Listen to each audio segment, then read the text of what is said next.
August 18, 2024.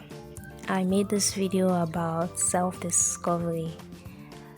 I hope you benefit a lot from it. This is the Everything Not Perfect podcast, and I am your host, Lee. Enjoy.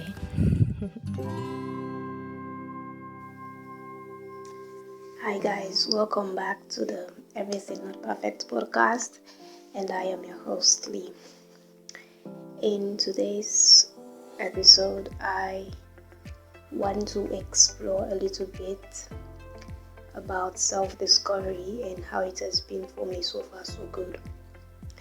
This particular conversation is one that I wanted to actually go depths into in terms of gaining the knowledge about self-discovery as a word, so that I can be capable to help you understand what self-discovery really is, not just based on my own experience, right?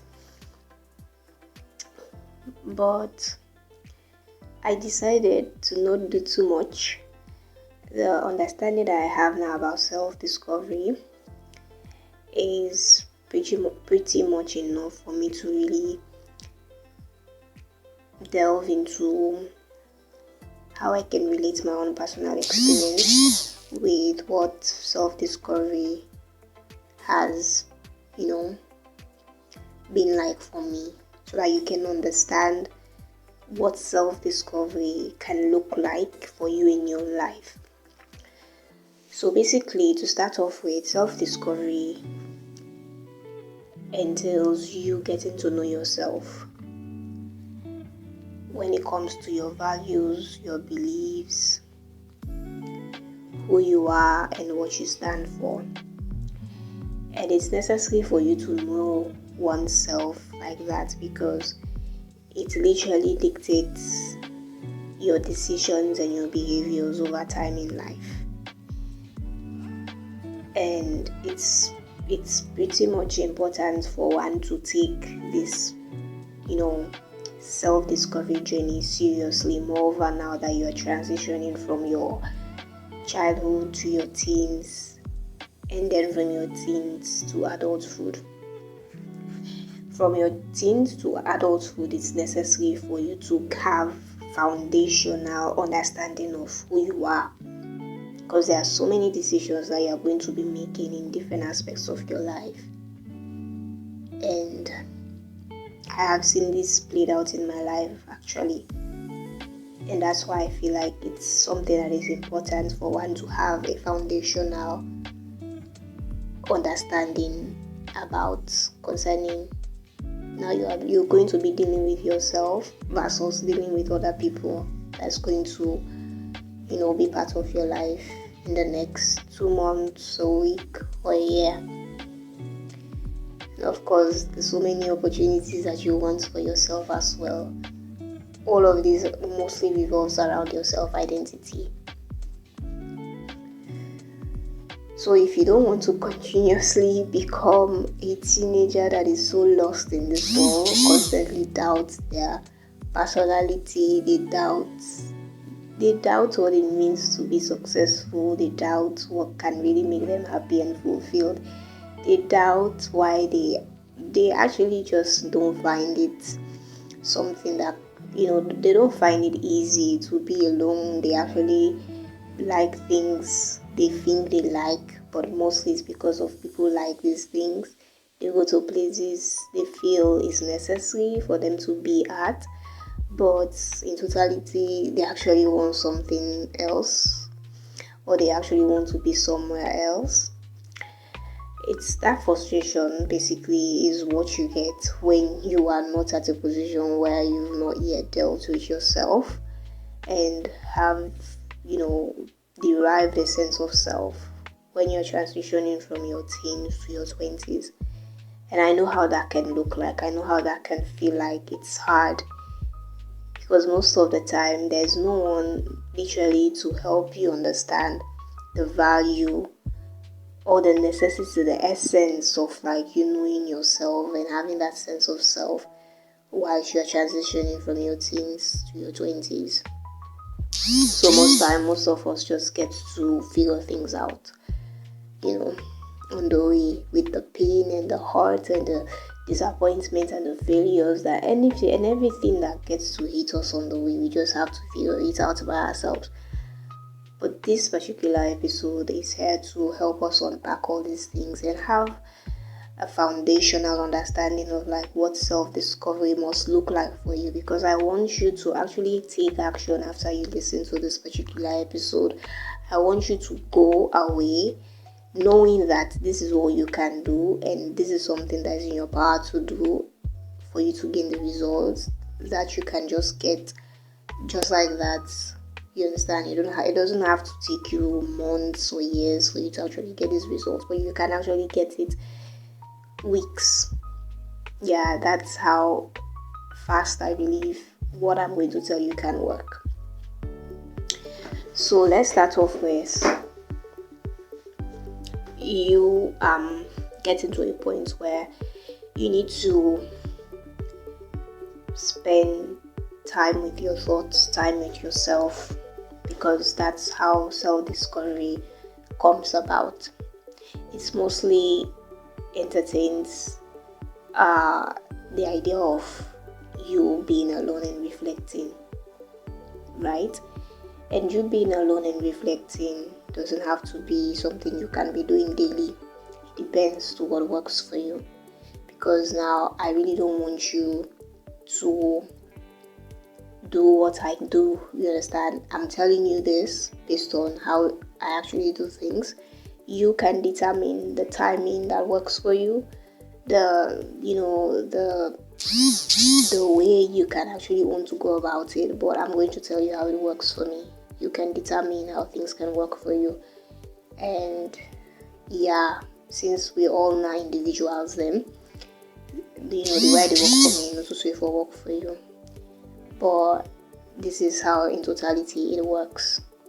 You having that me time, personal time, which can involve you probably journaling your thoughts or having a conversation with yourself, which is super weird, I know, but I mostly prefer having a conversation with myself, which has helped me for the longest of time. Me having a conversation with myself mostly helps me to really unpack the depths of my emotions and the depths of how I feel, the subconscious.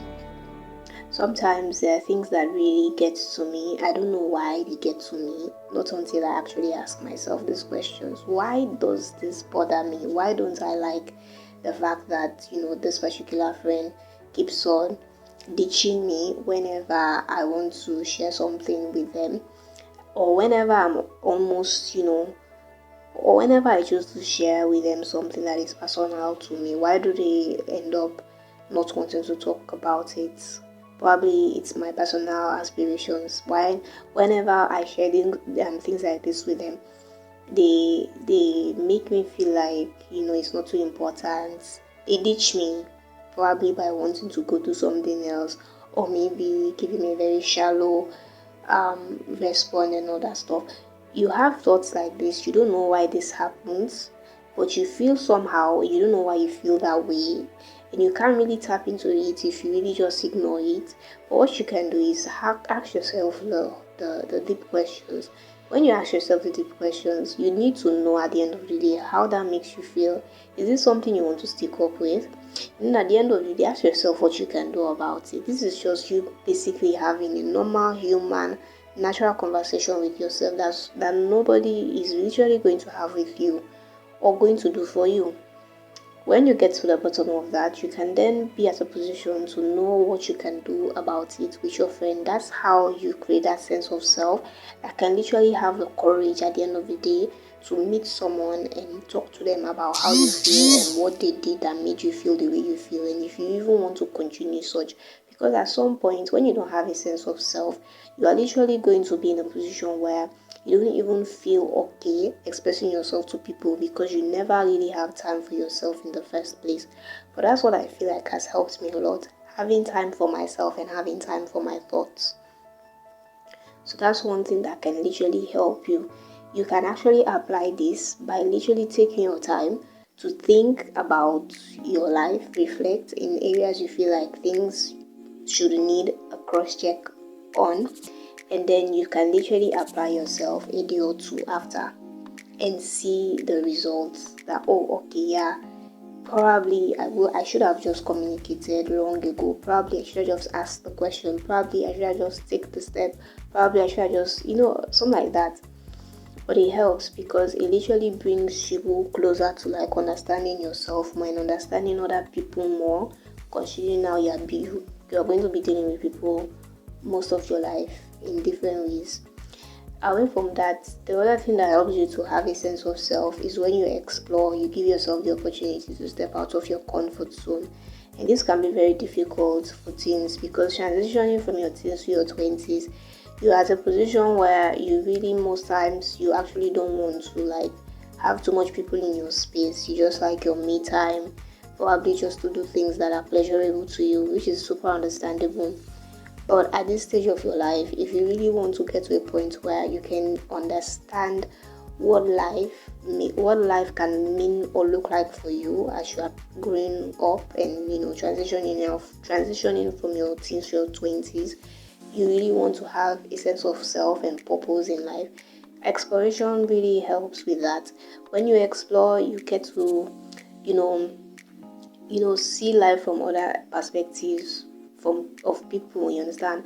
You get to see what life can look like in other places away from like you just being in your room or being static with yourself like that. And in totality, exploration really brings you opportunities for you to tap into what you want your life to look like at the end of the day. It brings that sense of like curiosity, and that is very important for you. The more curious you are, the more questions you ask, the more people you speak to when you are young, transitioning from your teens to your 20s, the more you get to understand yourself more. The more you know what works for you, the more you know what you prefer, the more you know where you really want to be at in life, what you can really define success as at some point. So exploration really does help. And the last tip I want to share with you is having a mentor. Self-discovery is not a journey that literally has to be on you alone. Having a mentor basically is you having that person that you can talk to almost every day. It's not an easy thing for you to have a mentor, I can understand. But having a mentor literally just has to start from you having that particular person that you feel free to talk to, and you know that you can take advice from this particular person. That's how I can define you having a mentor, like, you understand. And your accountability should help you to tap into your sense of self with that particular person, because these people are people that can actually help us pivot between the way we feel, how we feel, and how we should express ourselves in the world, and how we should actually derive at what works for us. They have a different way to like bring positive impacts in our lives. But in totality, you having a mentor helps you to not feel the weight of like transitioning in life from your teens to your 20s alone, because it can really be stressful. It can really be a lot. Sometimes you don't understand everything like that at once, but you having that person that has lived life before you, that can really help you to unpack your thoughts, your ideas, your dreams, your visions, how you should deal with stress, how you should deal with things not happening the way you want them to happen or you perceive them to happen. People like this can literally help you to like stay put and deal with so many emotional regulations that can take place while you are transitioning from your teens to your 20s, considering now that you're finding yourself, you're trying to discover yourself as a person. So that's another thing that has worked for me and has been helping me so far, so good.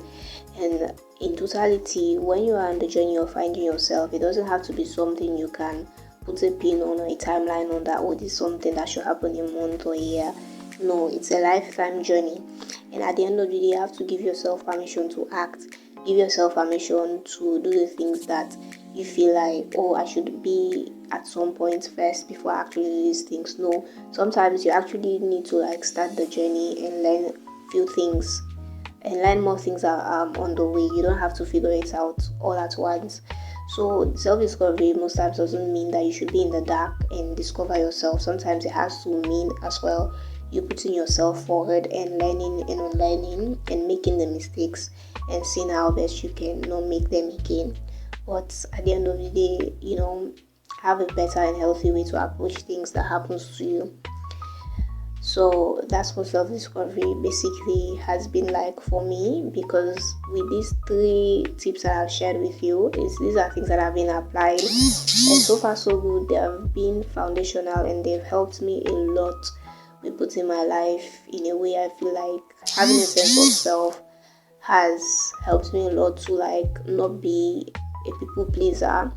It has helped me a lot not to conform and be like everybody else. Having a sense of self has really helped me to think differently, have an individual mindset in the way I behave. It also helps me to find purpose in the little things I do, and also helps me to have fulfillment in things I feel like matters to me. That probably is not something that everybody can want to be a part of, but to me it really does make sense and it works for me. But having a sense of self helps with that, because you're able to identify what brings you fulfillment at some point. So that's what I can tell you. I wish you the best in your journey of self-discovery, and I pray that we continue to have more conversations so that we can unpack more and more tips that revolves around you having a sense of self, which is super important as you're transitioning from your teens to your 20s. Thank you very much for being part of today's episode. Please be sure to like, share, and subscribe so that you don't go miss no other conversation in the future we'll go get. Yeah, so that's it. Thank you so much for being here. All right, bye. Take care of yourself. Yeah.